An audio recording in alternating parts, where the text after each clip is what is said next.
Is most of the time and money your workplace spends on team building events wasted? I am afraid it might be. In fact, the traditional way team building events are done, they can actually backfire and become more of a team destroying event. In this video, I'm going to share the top 5 reasons why team building events fail and how we avoid that. I have seen this myself. A few years ago, I did a workshop for all the sales managers of a company. And after my session, they had a team building event planned and were kind enough to invite me along.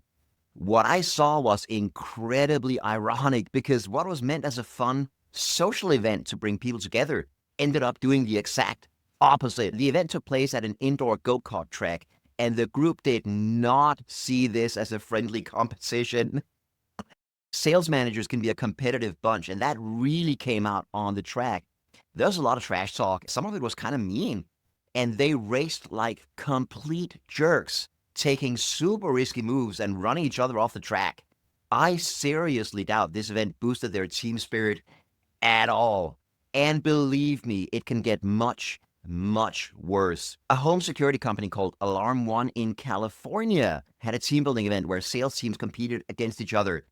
Then the winners got to make fun of the losers. They threw pies at them. They fed them baby food. They made them wear diapers. And they peddled their butts with yard signs from rival companies. Wow. Here's the good news. That company got their butt paddled in court when an employee sued them, and they had to cough up $1.7 million. That is, of course, an extreme example, but many team building events borrow elements from this approach. They set up artificial and often meaningless contests that pit coworkers against each other. That is really ironic because companies today want their employees to cooperate more, to work well in teams, to share knowledge, and to work together to achieve success. That is why it makes absolutely no sense to set them on trainings that are super competitive in nature. Even when these events let people work together in smaller teams competing against other teams, the focus still ends up being on competition, not cooperation. Now, there's a simple reason why these events are almost always competitive. Competition creates instant energy. Setting up a competition activates a primal urge in many people to win at all costs, which makes them very focused and active, and that looks great to the organizers. But there are huge downsides to this, which means that not only are many team building events a huge waste of time, they can be actively harmful to teams. Here are the top 5 problems with competitive team building events. First, competition does not create an experience of success for everybody. Yes, someone will win, but most people won't. If the entire focus is on competing and winning, most participants will leave with a sense that we weren't good enough because not everybody can win. And that's not really a good feeling to have created in your employees. Second, competition brings out the worst in some people. Here's a story from one of my favorite business books ever, The Customer Comes Second by Hal Rosenbluth. Hal was the CEO of the company, and he was just about to hire an executive with all the right skills, the right personality, and the perfect CV. All of his interviews went swimmingly, and he said all the right things, but there's something about him that still made Hal nervous, though he couldn't put his finger on exactly what it was. His solution was genius. He invited the applicant to come play at a company's softball game, and this is where the person showed his true colors. He was competitive to the point of being manic. He abused and yelled at both the opponents and his own team. He cursed at the referees, and he kicked up dirt like a professional baseball player. And he did not get the job. Competing brings out the inner jerk in some people. It makes them manic and abusive.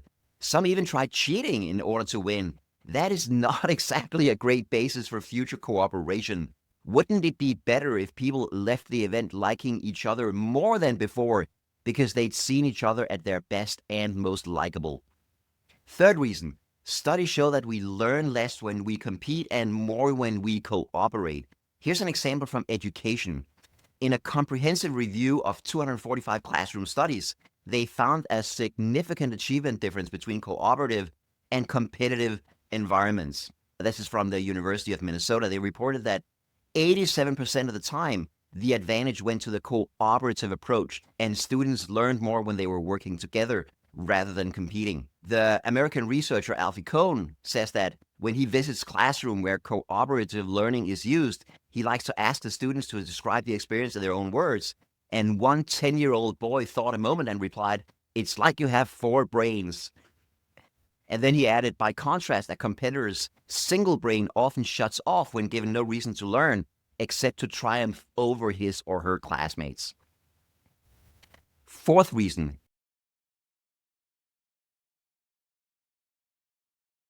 competition lowers performance. Contrary to what most people think, most of us perform worse when we're competing.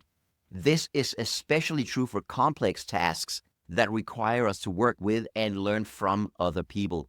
And five, these team building events very often focus more on finding and rewarding winners than on making sure that people learn something that might actually be useful at work. This creates a sense that the events are a waste of time and employees come to resent them because they keep them from doing real, actual, useful work. So, how do we do team building events that actually build teams?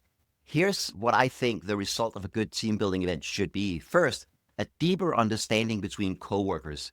Coworkers should like each other better than before. They should have an experience of having performed well together. They should have a feeling that we're good at what we do.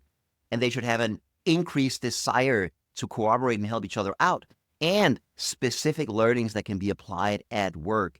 And maybe most of all, a sense that the event was worth it. It was time well spent. And I think this would actually be easy to achieve. We just have to change the team building event so that the event has common goals for all participants, making people cooperate, not compete.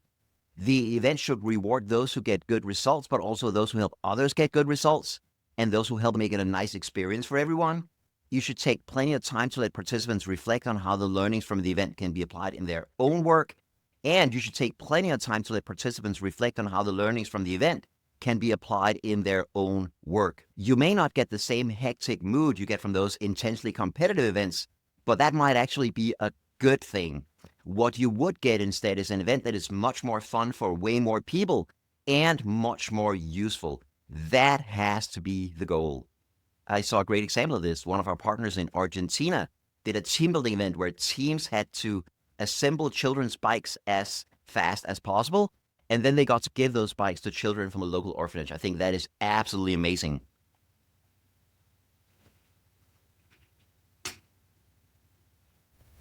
The best example I've seen of this is a company in California that does team building events where the team goes south of the border into Mexico and builds a house in a day and then gets to hand over the keys to a poor family who can then move into that house. There's no competition. There's no timing to see how fast you build the house. There's no winners and no cups for the fastest house built in the end. It's all about working together to create a meaningful result and then handing off that house to the people who are going to live in it. I think that's absolutely amazing. What's the best team building event you've ever tried? Or the worst, how did it help or hinder your team? What would your ideal team building event look like? Please write a comment. I'd love to know what you think.